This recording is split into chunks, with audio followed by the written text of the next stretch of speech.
Apa kabar? Luar biasa ya. Anugerah buat saya kembali ada di GBI Kebon Sirih. Ya, ini sebuah kepercayaan Tuhan beri buat saya. Saya berterima kasih, thank you Pak Pendeta Herman dan kemudian pengurus yang ada, Pak Wianto, Pak Gun, Pak Andri sudah tadi ibadah pertama ketemu, kemudian ada Bapak ganteng di sebelah kanan saya namanya Bapak Hari. Makin ganteng kayaknya, saya nggak tahu ya. Minum jamu apa saya nggak tahu juga ya. Oke, nah langsung saja ya sharing saja, nggak menggurui, nggak sok tahu, nggak sok paling pinter, nggak sok paling rohani sama sekali, nggak datang dengan hati seperti itu. Saya hari ini ingin bicara tentang satu kata, tadi saya bicara purity, kemurnian, tapi sekarang saya ingin coba sodorkan tentang prinsip kerendahan hati dalam kehidupan. Sebab ini, yang rendah hati ditinggikan, yang tinggi hati direndahkan. Nah, kerendahan hati itu bukan area perasaan. Kalau sombong di area perasaan, ya merasa hebat, merasa kaya, merasa pinter. Sebetulnya begini, orang nggak usah merasa, ya saya itu mau benar saja, nggak usah merasa benar. Ya buat apa merasa benar? Hidup benar saja, jangan merasa benar. Seperti begini, orang kalau ganteng nggak usah merasa ganteng, wong ganteng kok. Ya kan? Kenapa orang merasa ganteng? Karena belum tentuan ganteng kan. Ya kan? Orang kalau kaya enggak usah merasa kaya, wong memang sudah kaya. Ya. Nah, saya ingin sodorkan ini karena begini Bapak Ibu semua, kita ini ada di masa yang enggak gampang memang dihadapi. Ada dua pandangan yang sekarang mendominasi. Pandangan tradisional berkata begini, dunia kacau karena orang menganggap dirinya lebih hebat dari orang lain. Itu yang disebut dengan superioritas. Ya kan? Kemudian ya perang dunia terjadi karena itu. Bahkan ada bangsa yang ngomong begini, kami ini bangsa ciptaan Allah, yang lain enggak. Jadi yang lain dipunahkan enggak apa-apa, kami saja yang hidup. Itu superioritas sebetulnya. Ya, itu ya, bangsa merasa eksklusif dalam kehidupan. Nah, ada juga pandangan yang disebut dengan pandangan modern yang berkata begini, dunia itu kacau karena orang inferior, merasa dirinya enggak berharga. Jadi kalau saya jahat enggak ada yang peduli, who care. Ya sudah, saya rusak saja, saya jahat, wong saya enggak berharga. Nah, dua pandangan ini menjebak kita untuk kemudian begini, peta permainan kita jadi berantakan dalam kehidupan. Nah, saya ingin membawa kita pada prinsip firman tentunya, yaitu bagaimana kita mengalahkan ini ya dalam kehidupan. Oke, saya akan ajak Bapak Ibu coba lihat 1 Korintus 4 ayat 6 dari Alkitab kita. Sedikit mengajar tentang ini, nah kalau suka judul khotbah, ya hari ini saya bicara tentang the freedom of self atau forgetfulness. Forgetfulness itu melupakan diri sendiri supaya rendah hati.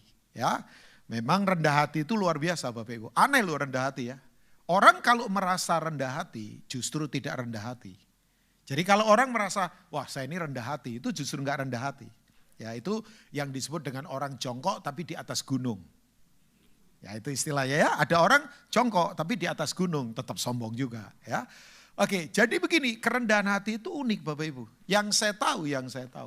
Saudara itu Bapak Ibu kalau ketemu orang rendah hati, begitu ketemu dia, selesai pertemuan, kita itu tidak merasa dia rendah hati. Tapi kita itu merasa begini, dia itu lebih peduli kita daripada dirinya sendiri. Nah itu orang rendah hati. Ya asik itu, kerendahan hati itu begitu. Makanya betul, orang kalau rendah hati tidak berpikir lebih tentang dirinya, tidak berpikir kurang tentang dirinya, hanya kurang berpikir tentang dirinya. Masih bingung, saya ulangi lagi ya. Bahwa orang kalau rendah hati itu tidak berpikir lebih tentang dirinya, tidak berpikir kurang tentang dirinya, hanya kurang berpikir tentang dirinya. Ya. Nah kita ini sekarang ada pada masa di mana orang bayangkan sombong. Ya. Ini adalah kesombongan itu sebetulnya kalau ditarik ujungnya dosa apa itu namanya? Keakuan. Aku itu adalah penyembahan tertua di dunia, itu aku. Ya kan? Aku itu Lucifer. Yesaya 14, aku mau naik, aku mau bertahta, aku mau bersemayam, aku mau disembah, aku mau menguasai. Itu 5 kata aku. Ya, aku. Nah ujung dari kesombongan aku memang. Makanya aku yang kaku yang tidak laku ini harus dipaku memang. Ya, jadi aku yang kaku yang tidak laku ini harus dipaku. Loh, saya ini kalau keakuan saya tidak dipaku, wah bahaya. Sebab nengking setan paling gampang, yang susah nengking orang, apalagi orang lebih setan daripada setan. Nah itu keakuan. Nah Di mana kita nggak mengalami ini Bapak Ibu semua. Semua problem adalah karena memang keakuan. Butuh memang kerendahan hati. Untuk kemudian begini kita mengalami terobosan dalam kehidupan. Nah Paulus berkata begini, kok kayaknya wajahnya sedih mendengar ini ya. Padahal ini kunci untuk orang diangkat tinggi oleh Tuhan. Kalau saya tanya semua pasti amin. Saudara mau dipromosi Tuhan? Amin kan. Tapi pertanyaannya, punya alasan gak? Tuhan punya alasan mempromosi kita. Alasannya apa? Sorry lah, ada orang baru kaya sedikit, sudah berantakan nilainya. Baru naik Alphard sudah sombong, apalagi naik Alfred. Gak ada lagi Alfred ya. Nah, kadang-kala ada banyak orang, ya saya suka guyonan, semua orang gak siap miskin. Tapi maaf ya, lebih banyak orang yang gak siap kaya. Gak ada orang siap miskin, tapi lebih banyak orang gak siap kaya. Ya begitu naik sukses sedikit, sudah ya nilai-nilai habis, nggak lagi punya hati melayani. Ya itu semua. Nah Korintus ini adalah jemaat yang memang perlu dilatih oleh Paulus. Karena memang perpecahannya akibat kesombongan luar biasa. Tahu Bapak Ibu, mereka tuh bangga karena dikunjungi pendeta-pendeta top kalau zaman sekarang. Korintus itu adalah kota pelabuhan, port city kayak Jakarta. Sukses kota itu. Dan banyak rasul pergi ke sana karena memang jalur transportnya lebih gampang. Seperti Kefas, Petrus datang, Apolos datang, Paulus datang. Itu rasul-rasul top semua. Nah akibatnya begini, banyak orang kemudian terpecah-pecah. Merasa jadi anak rohaninya Paulus, Apolos, Kefas jadi pecah-pecah. Wah kalian itu biasa. Kita punya pemimpin melihat Tuhan loh, namanya Petrus. Kalau kalian kan cuma dengar tentang Tuhan. Mentor kita itu lihat Tuhan. Ya, karena hidup bersama Tuhan 3,5 tahun dia ngikutin Tuhan. Ya coba, kalau kalian kan Apolos, Paulus, kan bertobat baru-baru saja. Coba, jadi kesombongan itu dipakai untuk kemudian memecah belah. Padahal saya beritahu, dekat dengan pendeta terkenal tidak menjamin orang berubah. Malah pendetanya berubah seperti orang itu, ada juga. Loh, ya dong, saudara dekat dengan pendeta terkenal, belum tentu saudara berubah hidupnya. Ya, malah pendetanya berubah seperti orang itu. Pakaiannya jadi berubah seperti orang itu. Hobinya jadi berubah, bisa saja. Saya ini kalau dekat sama Bro Hari, jangan-jangan saya berubah kayak dia. misalnya ya. Nah, karena ini kebanggaan itu, kesombongan itu memecah belah. Makanya jemaat Korintus adalah jemaat yang penuh perpecahan. Paulus sampai marah itu sama jemaat ini. Nah dia kemudian kasih solusi. Tapi saya bersyukur, Tuhan itu kalau menegur selalu memberi jalan keluar. Enggak pernah enggak. Yang setuju katakan amin sekali lagi. Dia selalu memberi solusi loh. Tuhan itu kalau review kita, tegur kita, ingatkan kita pasti ada jalan keluar. Enggak mungkin enggak ya. Saudara-saudara, kata-kata ini aku kenakan pada diriku sendiri dan pada Apolos. Karena kamu supaya dari teladan kami. Dari teladan loh. Bukan dari gelar, bukan dari pinternya ngajar. Teladan itu karakter. Makanya kepemimpinan itu teladan, kapasitas mempengaruhi orang lain melalui inspirasi yang dimotivasi oleh hasrat, yang dibangkitkan oleh satu visi, dihasilkan oleh sebuah keyakinan, dinyalakan pada sebuah tujuan ilahi. Nah itu kepemimpinan. Ya agak panjang sih definisinya. Tapi inspirasi, kapasitas mempengaruhi orang lain melalui inspirasi. Nah leadership is talking about inspiring. Orang kalau punya inspirasi diikuti orang secara natural. Sekarang banyak orang mau diikutin orang gak natural. Gebrak-gebrak meja, pakai pistol, tendang kiri kanan, pakai duit. Orang ikut karena terpaksa. Hatinya memberontak. Jangan. Itu gak natural. Makanya betul, uang dan kekuasaan itu praktek sihir. Karena manipulasi, dominasi, dan intimidasi orang itu terjadi di situ. Ah, ini kalau dibahas soal leadership. Wah itu tuh. Ya, itu namanya witchcraft. Praktek sihir dalam kehidupan. Ngeri itu, ngeri. Itu sebetulnya Isabel punya spirit. Ya, saya tidak akan membahas itu. Ya, makanya kekuasaan itu korup kalau nggak hati-hati. Ya dong, itu kalau nggak hati-hati luar biasa. Nah orang semua digiring ke sana. Karena itu memang memanipulasi, mendominasi, mengintimidasi orang paling gampang.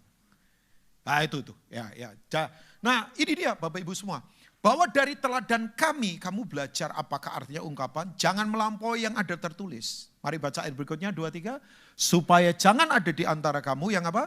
Menyombongkan diri dengan jalan mengutamakan yang satu daripada yang lain. Nah kata sombong itu biasanya Alkitab perjanjian Alkitab perjanjian baru pakai bahasa Greek Yunani. Itu suka pakai kata hubris. Hubris itu sombong. Tapi khusus di pasal di kitab Korintus ini, Paulus enggak pakai kata hubris. Dia menyindirnya dalam. Dia pakai kata pisisio. P-S-Y-S-I-O-O. Pisisio. Ya. Kata pisisio itu artinya apa? Metafora, sebetulnya gambaran. Sindirannya tajam ini. Saya begitu kemudian belajar breakdown ini, saya baru ngeh, oh sindirannya dalam. Ya. Jadi, oh ya Paulus memang orang pinter kok. Pinter banget dia itu. Ya, doktor bayangkan, profesor. Kalau ada 1 sampai 10 orang berpengaruh di dunia, salah satunya Paulus. Ya dong, coba saudara sebutkan nama orang berpengaruh, salah satunya Paulus. Ini orang hebat, 2/3 Alkitab Perjanjian Baru dia tulis. Tapi orang ini peta permainannya hebat memang. Dia tidak mau digiring pada peta permainan tadi, superior dan inferior. Karena dua-duanya menjebak orang, trap orang, membuat orang jadi gak merdeka. Ya, ada orang coba rendah hati tapi punya kepentingan ternyata. Sebenarnya gak rendah hati. Rendah hati dipakai untuk kemudian dia punya kepentingan. Itu gak rendah hati sebetulnya ya. Nah, kata pisio itu adalah metafora gambaran Bapak Ibu. Ini gambaran fisik. Saya beritahu buat Bapak Ibu, ini kata ini muncul artinya keren. Yaitu membuncit, bengkak, tidak proporsional ukurannya. Nah, ini bicara tentang ego natural manusia. Jadi ego saya, ego kita itu kalau kita jujur, natural itu adalah itu. Sukanya membengkak yang besar-besar, membuncit, tidak proporsional. Ya itu metafora ini gambaran ya, gambaran. Nah, saya akan coba breakdown beberapa hal sebelum nanti kasih solusi Bapak Ibu sesuai firman ya. Saya mau menang pada titik ini Bapak Ibu. Makanya sekarang saya dalam hidup ini enggak mau mengukur standar hidup saya dari nilai orang, enggak mau. Ya dong, saya enggak mau standar hidup saya dinilai dari orang lain. Ya misalnya orang ngomong begini, ini fasilitas biasa ini, pakaian biasa, ya enggak apa-apa. Saya enggak terganggu kok. Coba, misal. Saya tersinggung sama kritikannya Pak Herman misalnya. Kenapa saya tersinggung sama kritikannya Pak Herman? Saya marah, saya kecewa, saya pahit. Ya karena saya itu hidup saya ukurnya berdasarkan standarnya Pak Herman. Jadi apa yang Pak Herman pikirkan tentang saya, apa yang Pak Herman katakan tentang saya itu jadi harga diri saya. Ya capek lah. Buat apa? Ya kan capek banget. Tapi juga di satu sisi, saya tuh enggak mau standar hidup saya nilai dari diri saya sendiri. Enggak mau saya. Ya, sebab gini ternyata kalau kita menilai hidup kita ini dari ukuran-ukuran begitu, enggak bisa kita memenuhinya Bapak Ibu percayalah. Nyenengin semua orang itu enggak bisa. Saya kadang-kadang kalau lihat orang nyenengin semua orang, ya sorry, lama-lama bisa jadi penjilat loh memang. Karena semua coba mau disenengin, sampai akhirnya begini, kompromi akhirnya. Kompromi Bapak Ibu. Bapak Ibu kita sekarang ada di masa di mana orang kompromi makin banyak loh. Demi uang bisa kompromi, demi jabatan bisa kompromi. Janganlah ya. Jangan mau di standar hidup kita ukurannya dari orang lain. Bahkan jangan standar hidup kita ukurannya dari diri kita sendiri. Saya beritahu, biar standar hidup kita Tuhan sendiri yang memberi standar. Yang setuju katakan amin? Sudah. Kalau orang ngomong begini, Bapak ini sih fasilitas biasa lah, pakaian biasa. Enggak apa-apa kok, enggak apa-apa banget. Enggak apa-apa. Ya dong, ya kan kalau enggak stres kita loh bayangkan. Coba, iri sama orang, bayangkan. Orang punya apa iri. Ya kan, responnya salah, ya kan. Ya buat apalah, jangan ya. Kita kembali lagi kepada prinsip yang kuat dalam kehidupan. Nah, orang itu kenapa orang membengkak, membuncit? Karena selalu begini yang pertama, kosong hidupnya. Ya. Kosong itu membuat orang coba mengisi apapun dengan sesuatu yang di luar Tuhan dan tidak akan pernah punya kepuasan. Kosong kan? Coba. Ada orang coba ngisi dirinya dengan hal-hal apapun, ya, barang, fasilitas, kedudukan apa, tapi tetap kosong saja. Persis kalau saya kasih gambaran, Bapak Ibu tahu balon ya, balon. Balon itu kenapa gede? Isinya apa Bapak Ibu? Angin kan. Ya kan? Balon bisa gede, ya karena ya isinya angin. Tapi coba lihat Bapak Ibu, begitu ketusuk jarum kecil, yang terjadi apa? Ya kempis. Bahasa Jermannya keren, bledos. Nah, itu Pak Gun itu bledos. Itu orang Jerman itu yang ngomong gitu. Nggak Jawa itu, bledos. Kempis. Jadi begini, ego itu memang sukanya membesar begitu. Membesar. Coba, makanya coba mau mengisi dengan cara abadi di luar Tuhan, nol, kosong. Ada penulis bagus namanya Soren Kierkegaard. Soren Kierkegaard itu kalau nggak salah orang Jerman.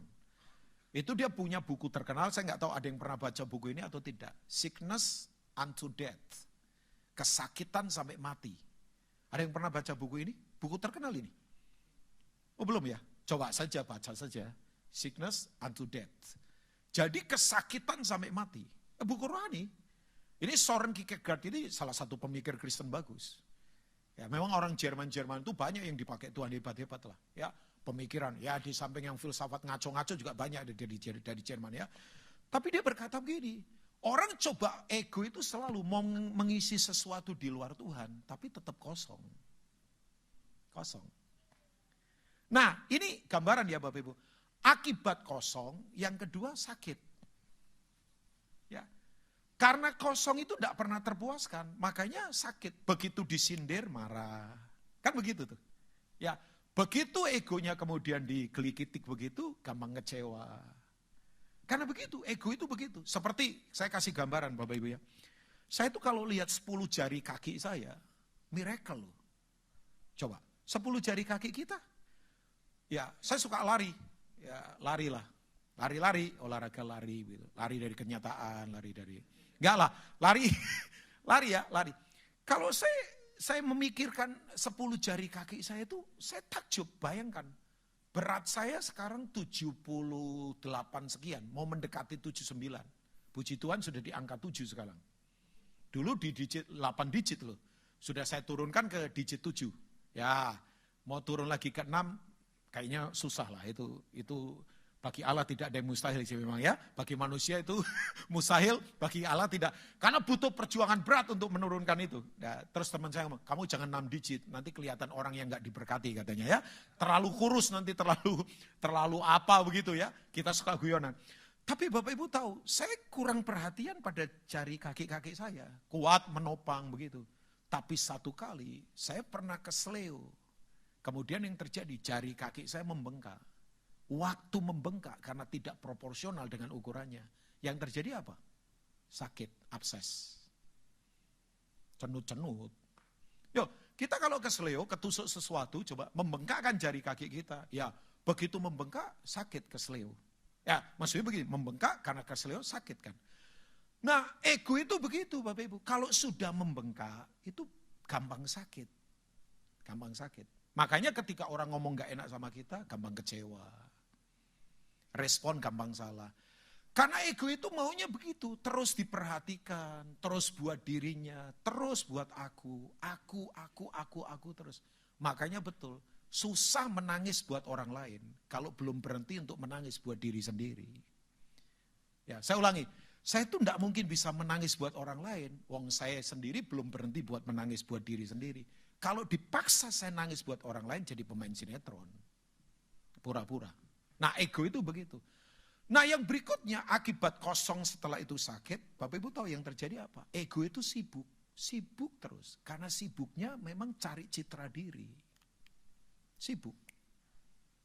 Makanya saya ingatkan saja yang sibuk-sibuk. Sebetulnya kesibukan kita cari apa sih? Pendeta ini ngomong enak orang pelayanan. Orang pelayanan pasti nggak sibuk. Siapa bilang? Banyak orang membangun karir di mimbar. Sibuk pencitraan. Bahkan sekarang ini ada istilah, pendeta Instagram banyak sekarang. Kok hanya saya yang mendengar kayaknya Bapak Ibu enggak ya? Nah. Coba sibuk. Sekarang coba kan kita ada di medsos di mana orang sibuk kan. Sibuk tampilkan diri, sibuk promosi, sibuk apa. Kalau jujur diakui sebetulnya. Memang ego itu selalu sibuk. Sibuknya hanya terus memenuhi kehidupan diri sendiri terus. Jadi kosong, sakit, sibuk. Nah ujungnya paling gak enak, rapuh. Begitu ketusuk sesuatu, kempis. Nah oke. Kasih contoh lah ya. Tahu popstarnya Amerika namanya Madonna? Nah, kayaknya pura-pura gak tahu ini di gereja ya. Pak Wianto tahu lah ya. Kalau pura-pura nggak tahu, saya curiga aja ya. Tahu lah ya. Jangan-jangan simpen posternya di kamar. Enggak lah ya. Enggak. Sudah bertobat lah ya. Ya Bro Heri, jangan pura-pura nggak tahu lah ya Madonna ya. Nah, apalagi tanya Pak David kayaknya tahu banget ya. Pak David pasti tahu lah Madonna. Nah, semua orang tahu lah Madonna kan jujur diakui jadi legend nanti. Dia mungkin seangkatan sama itu kali Michael Jackson. Ya dong, popstarnya Amerika, singer popstarnya Amerika terkenal kan? Coba. Nah, saya kaget satu kali dia diinterview oleh Rolling Stone Magazine. Majalah musik itu kan. Tanya banyak hal, ditanya begini, are you happy? Tahu nggak dia jujur ngomong, not yet. Dia ngomong saya belum bahagia. Coba. Waktu diinterview dari hati ke hati, dia jujur diakui begini. Saya tuh takut dalam hidup. Takut apa? Takut tidak diakui kalau saya ini seseorang. Padahal sudah orang loh. Terus apa ya? Banyak orang itu takut tidak jadi seseorang. Padahal sudah orang. Setan itu tipuannya gila ya memang. Makanya ya, orang lari dari calling, orang tabrak prinsip supaya diakui. Pura-pura semua. Makanya saya setuju lagunya God Bless itu Ahmad Albar. Dunia ini panggung sandiwara. Oh itu lagu rohani itu. Loh, rohani itu. Jujur itu. Ya kan? So, kalau nggak hati-hati kita pakai topeng. Bayangkan. Baca bukunya itu. Kok lupa. I was wrong. Lupa. Pendeta Prosperity di penjara karena nipu. Dan dia ngomong begini. Saya belum bertobat di pelayanan. Saya pakai topeng. Kantor segede itu Disneyland. Jet pribadi 2. Helikopter punya 4. Anjingnya dia pakai AC semua kandangnya. Coba. Karena jenis itu, jenis memang harus dingin kan. Mobil sport banyak. Puluhan juta US dollar masuk di rekening pelayanan every month. Khotbah di televisi, jutaan orang nonton. Sampai dia ketangkap karena dia memanipulasi semuanya. Dia kedapatan sama pelacur lagi di mobil. Oh terpukul. Saya marah loh. Saya marah sebab dia ngomong ini, saya belum bertobat. Saya mau gila kamu, menipu kamu. Tapi ya udah. Tapi dia bertobat kan, di penjara. Dan dia berkata begini, saya capek. Karena saya nggak jadi diri saya sendiri. Wow. Coba. Nah Madonna ngomong begini, saya tuh karena saya takut tidak diakui jadi seseorang, saya kejar apapun. Mau orang ngomong saya sensual, tiba-tiba dibuka baju di panggung. Kan dia lakukan itu juga. Dia lakukan gerakan-gerakan binal dan sensual. Tujuannya satu, supaya orang looking saya dan akui saya ini seseorang. Supaya saya kena sorot lampu, supaya saya dapat tepuk tangan. Supaya saya masuk headline-nya koran dan diakui bahwa saya pop star. Coba. Tapi dia ngomong begini, begitu saya dapatkan itu, malam saya kosong. Saya harus konsumsi obat supaya tenang. Tapi dia ngomong begini, paginya saya harus kejar itu lagi. Terus hidup saya mengejar ini berputar-putar di situ puluhan tahun. Sampai hari ini saya belum bahagia. Saya kosong. Udah, menurut saya itu wawancara paling jujur itu. Pendeta belum tentu berani ngomong begini loh. Coba. Saya kemudian menyadari, ya ampun, memang ego itu tidak pernah terpuaskan loh Bapak Ibu. Percayalah. Ya kan? Oke, sekarang saya akan selesai beberapa hal ini. Kok kayaknya wajahnya sedih menatap saya dan berkata, ini Pastor Ruby. Enggak, ini pertempuran kita sekarang. Tiba-tiba gak deket sama keluarga. Coba, sekarang tahu gak Bapak Ibu? Coba saja, lihat ya, aneh fenomenanya.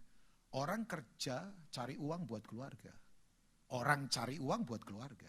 Tapi sekarang orang tinggalkan keluarga buat uang. Saya ulangi lagi. Ini fenomena kan yang sekarang terjadi. Orang cari uang buat keluarga.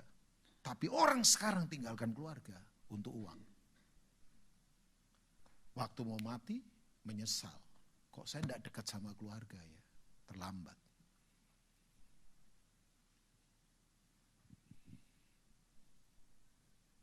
Pertanyaan saya, ada di posisi mana kita sekarang? Nah, belajar dari Paulus, ini orang luar biasa.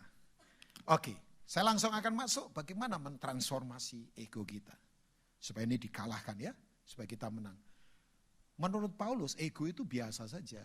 Kayak bagian anggota tubuh yang lain, dia tidak istimewakan. Makanya saya kaget, dia transformasi diri dengan cara begini. 1 Timotius 1 ayat 15, coba kita lihat. Yang main piano maju dong ke depan.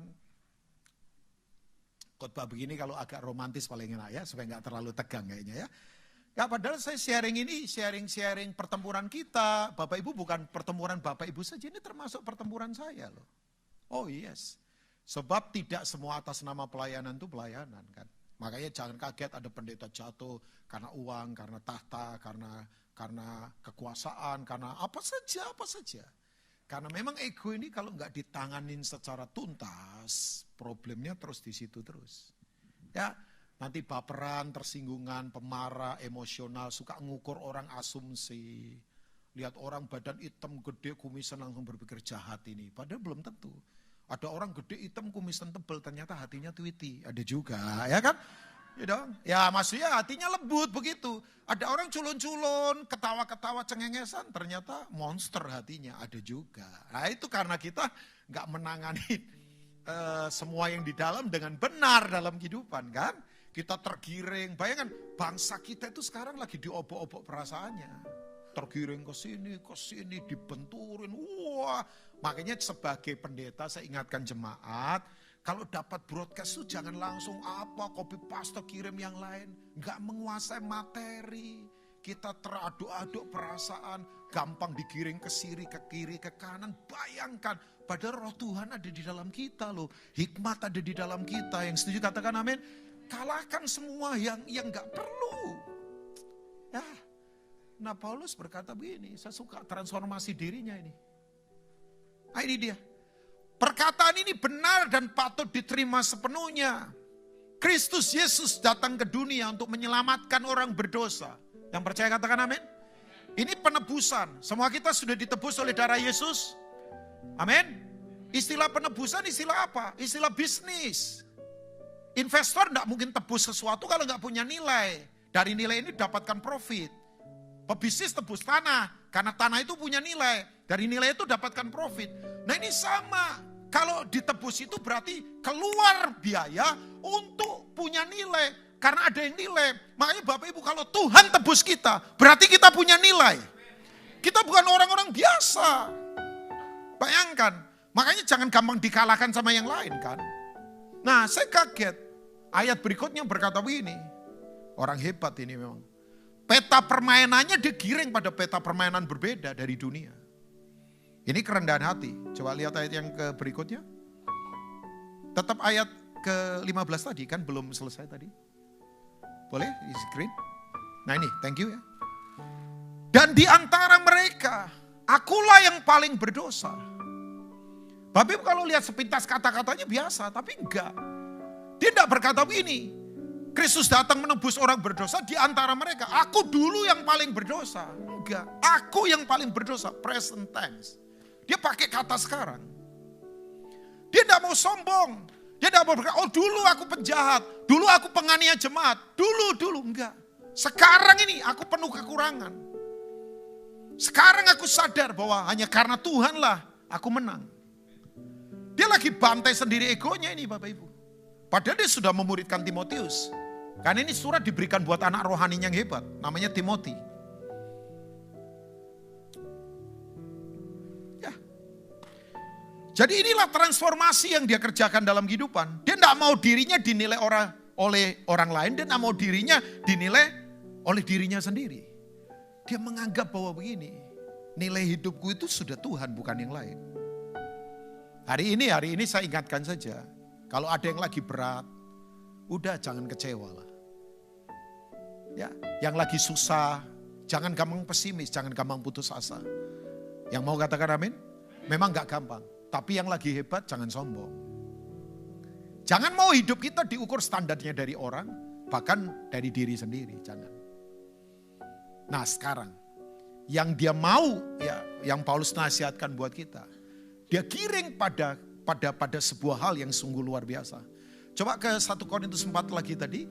Ya, ayat yang mungkin langsung ayat yang ke 1 sampai ayat yang keempat ya. Dari ayat-ayat ini saya akan selesai nanti.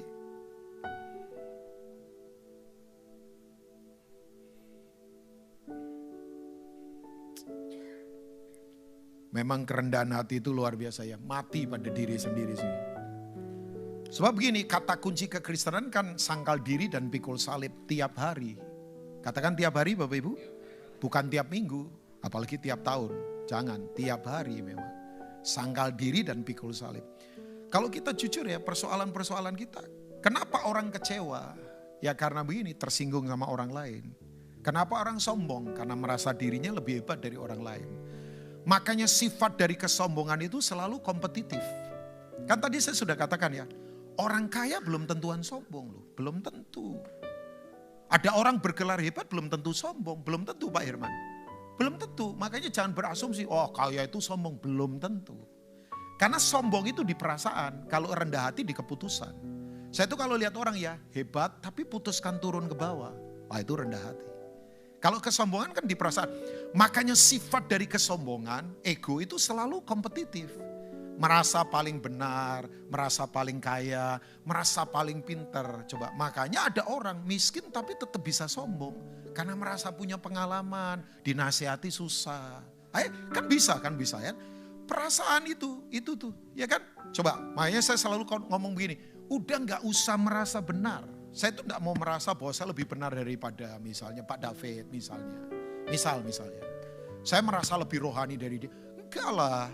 Saya benar saja gak usah merasa benar. Ya dong, seperti tadi saya berkata, orang itu kalau ganteng gak usah merasa ganteng. Lah sudah ganteng kok.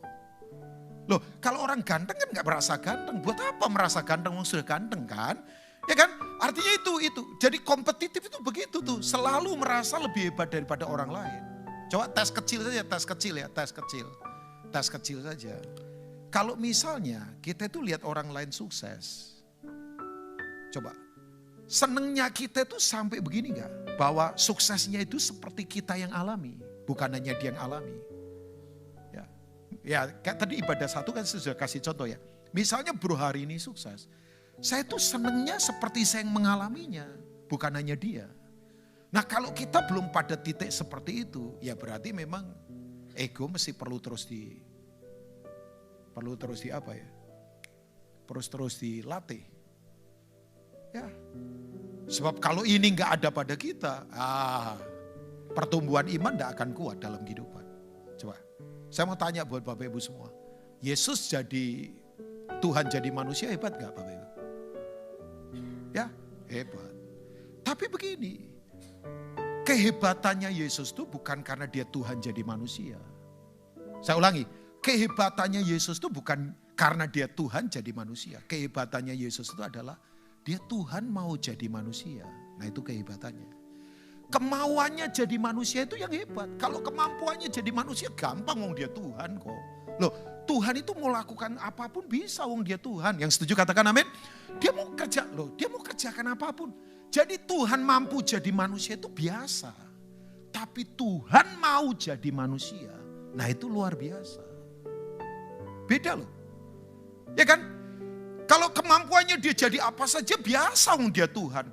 Tapi kemauannya untuk jadi sesuatu yang nothing. Wah itu. Nah oke. Coba ke 1 Korintus 4 tadi. Ayat pertama sampai ayat yang keempat saja ya. Demikianlah hendaknya orang memandang kami sebagai hamba-hamba Kristus yang kepadanya dipercayakan rahasia Allah. Ini pakai kata dolos. Dolos itu tingkatan budak terendah. Budak ada 3 tingkatan kan. Budak pinter muda, urusannya ngelola keuangan rumah tangga tuanya kayak Lukas. Yang kedua, budak pinter tapi sudah tua. Itu urusannya rumah tangga nyediakan makanan minuman, ngelap-ngelap kaca, sapu-sapu rumah. Itu budak. Jadi konsep budak itu jangan dipikir budak bodoh loh Bapak Ibu. Sebab ini negara penakluk itu menaklukkan negara yang ditaklukkan, yang diambil ini yang pinter-pinter. Kayak misalnya Babel ngambil dari orang-orang Ibrani Daniel, Mesak, Sadra, Mesak dan Abednego. Itu pinter-pinter. Konsep budak itu jangan dipikir konsep bodoh. Ini mereka orang pinter yang dipekerjakan buat negara yang menjajah mereka. Ya dong, ya rugilah. Ambil budak sudah bodoh makannya banyak lagi ya rugi ya negara yang ambil. Jadi prinsipnya budak itu budak bukan sembarangan. Tapi begini ada budak tingkatan ketiga yaitu budak yang kerjaannya begini. basuh kaki di luar rumah. Jadi orang Ibrani, kalau orang bertamu itu kan kaki kotor itu karena debu jalanan. Nah budak yang seperti ini dolos itu kerjaannya adalah pakai lap, pakai kain. Kemudian begini ngelapin orang dibasuh pakai itu, pakai pembasuhan air begitu. Terus orangnya itu dilap kakinya. Nah Kristen itu kepemimpinan Kristen sebetulnya alat kerjanya 3 saja. Handuk, air, dan baskom. Jadi pendeta itu alat kerjanya 3. Handuk, baskom, dan air. Makanya kalau kita nggak punya hati seperti ini, bukan pelayan. Karena membersihkan jalan kehidupan orang. Nah, Yesus ambil posisi seperti itu Bapak Ibu, bayangkan. Dan tahu Bapak Ibu, budak itu konsepnya gawat. Misalnya ya, saya ini budaknya Pak Irman misalnya, zaman dulu. Pak Irman itu di musim dingin kedinginan, selimutan tetap kedinginan. Yang dia bisa lakukan adalah diambil saya. Saya tinggalnya di kandang domba. Dekat sama kandang domba begitu. Karena saya gak lagi disebut he or him, but saya dipanggil it. Saya itu it, gak punya nama, gak punya apapun. Jadi apa yang terjadi, Pak Herman bisa ambil saya, belah perut saya, keluarkan isinya, kakinya Pak Herman bisa dimasukkan ke dalam perut saya supaya anget. Saya gak berguna. Itu konsep Buddha. Makanya kita ini kalau doa, saya hamba Tuhan, itu mati sebetulnya. Akunya mati. Makanya betul ya, hamba Tuhan itu paket. Kata hamba Tuhan itu paket. Kalau Tuhan hilang, jadi hamba. Hamba uang, hamba yang lain. Kalau hambanya hilang, jadi Tuhan. Yang ketawa mengerti yang saya katakan. Kata hamba Tuhan itu paket, gak bisa dipisah. Hamba Tuhan. Kalau enggak, ya itu. Artinya jadi berantakan. Nah ayat yang kedua berkata begini. Masih ikutin saya ya Bapak Ibu ya? Masih ya? Sebentar saya akan selesai kok percaya. Sebab kerajaan Allah sudah dekat. Gak kan sesuai waktu. Yang akhirnya dituntut dari pelayan-pelayan demikian ialah bahwa mereka ternyata dapat dipercayai. Karena egonya sudah dikalahkan. Nah dia berkata begini. Saya tuh kaget metaforanya dia hebat ini orang ini. Ayat yang ketiga. Dia bawa kita pada pengertian yang berbeda. Kok dia pakai kata pengadilan? Padahal jemaat kok urusannya pengadilan apa? Kan ini istilah hukum. Ternyata betul Bapak Ibu. Bagiku sedikit sekali artinya entahkah aku dihakimi oleh kamu atau oleh suatu pengadilan manusia. Malah diriku sendiri pun tidak aku hakimi. Tahan boleh ya sebentar di ayat 3. Jemaat Korintus kan gereja bukan pengadilan. Kok dia bawa kita pada definisi atau pengertian pengadilan? Kan ini istilah hukum. Tapi betul ternyata. Ego itu selalu. Kalau enggak tertuduh, yang membela. Jadi di pengadilan itu yang ada adalah tuduhan. Kan ada penuntut, ada pembela.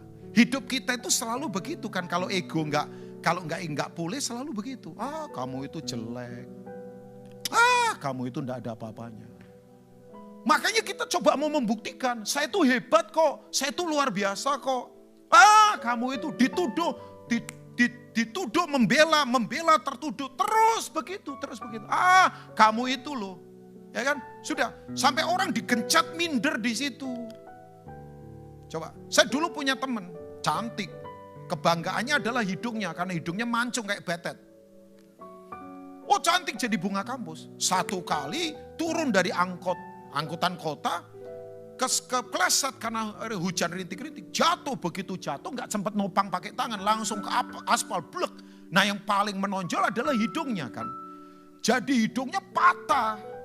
Patah begitu, tulang hidungnya patah. Dioperasi, operasinya kurang bagus. Hidungnya jadi jelek. Sejak itu mengurung diri di kamar. 3 bulan kemudian dia gantung diri mati. Nah. Coba bayangkan. Kita kagetnya luar biasa. Kaget kan? Tapi betul. Karena itu tadi. Dia membangun dirinya di atas dasar yang salah sih memang. Pondasinya gak kokoh. Pasir. Begitu pondasi pasir kan ada 2 rumah Lukas 6. Batu atau pasir. Sebab hujan badai di luar sana luar biasa. Pasir bergeser. Kalau batu kokoh. Nah yang terjadi akibatnya itu tadi. Rapuh. Karena begini.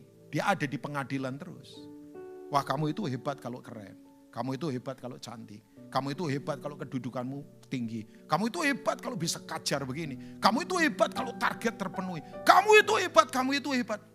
Saya bilang begini bukan kita kemudian tidak boleh excellent loh. Bukan loh isunya ya Bapak Ibu. Karena saya lagi menarik ego. Jangan salah sangka ya. Anak Tuhan harus tetap excellent. Kita seperti bintang di langit. Yang setuju katakan amin. Tapi sesuai calling. Sebab kalau urusannya ego nabrak calling. Pernah dengar orang atau lihat orang yang nabrak prinsip kehidupan demi karir. Itu sudah ego itu.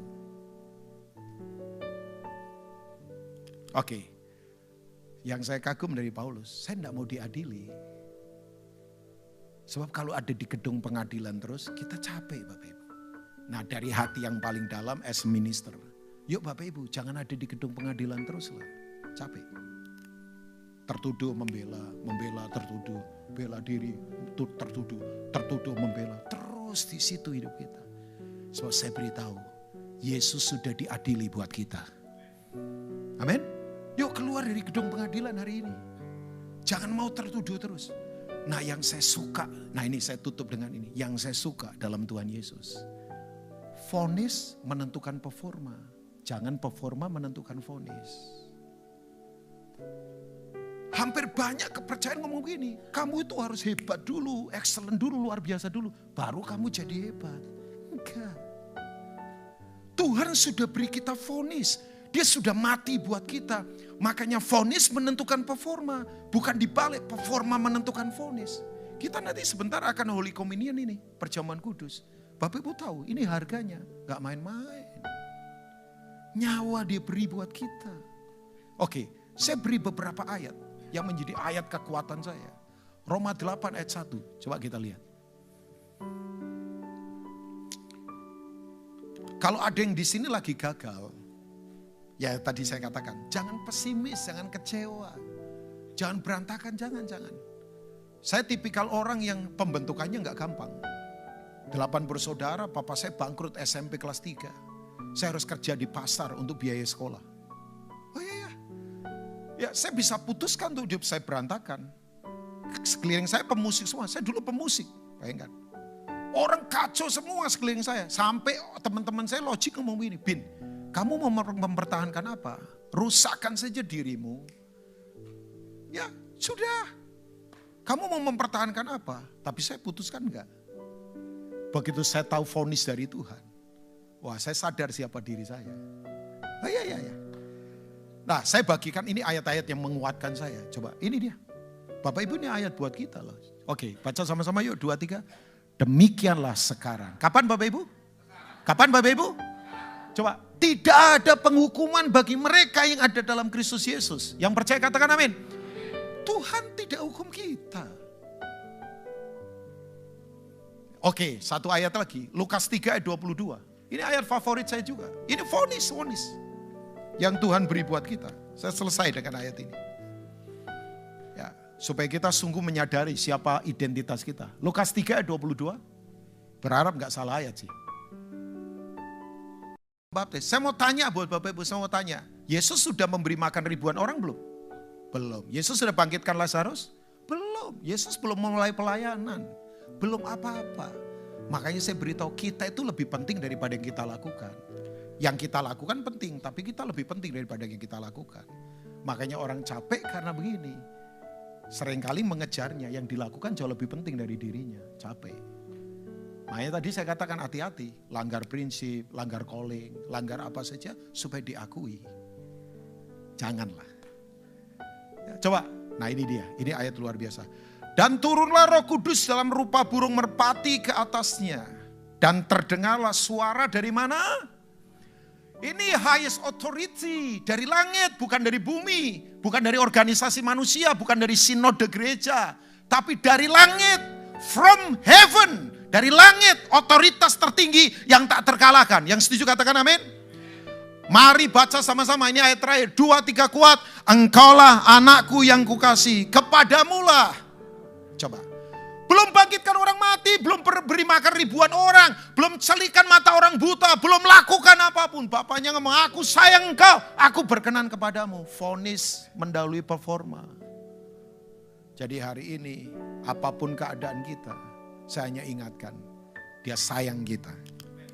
Kalau dia mati buat kita, karena dia memang punya tujuan yang hebat buat kita. Kalahkan ego kita, mari hidup bahwa kita punya isi dalam kerajaan Allah. Tuhan memberkati saudara. God bless you all. Amin buat firman Tuhan.